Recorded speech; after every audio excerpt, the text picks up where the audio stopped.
अकोला जिल्ह्यात मूर्तिजापूर तालुक्यामध्ये कामरगाव, राजनापूर, खिनखिनी, कवठा, सोपीनाथ, कार्ली यासह अनेक गावांमध्ये गारपिटीसह जोरदार पाऊस सुरू आहे। त्यामुळे गहू, हरभरा, भुईमूग तसंच फळं आणि भाजीपाल्यांचं प्रचंड मोठं नुकसान झालंय। बार्शी टाकळी तालुक्यात मोझरी खुर्द इथल्या सुमारे 100 घरांवरचे पत्रे उडालेत। काही भागात झाडं सुद्धा कोसळली।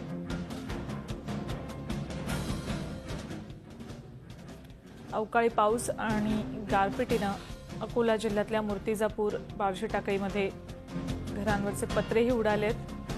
सकाळपासून या भागात पाऊस सुरू आहे, त्यामुळे पिकांचं मोठ्या प्रमाणात नुकसान झालंय। झाडंही यामुळे उन्मळून पडली आहेत। शेतात पाणी पसरलेलं आहे सगळीकडे।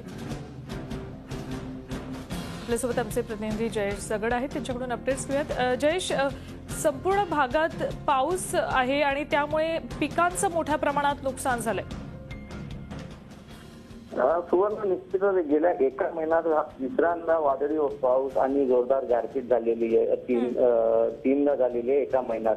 त्यामुळे पिकांचं मोठं नुकसान झालेलं आहे आणि गहू जो शेवटच्या टप्प्यात होता काढायचा, हा शेवटच्या टप्प्यात राहिलेला गव्हाचा मोठा नुकसान झालेला आहे। काहीसा हरभरा यावेळेस खराब झालेला आहे आणि फळबागांचाही खूप मोठं नुकसान झालेलं आहे। धन्यवाद जयेश या माहितीबद्दल।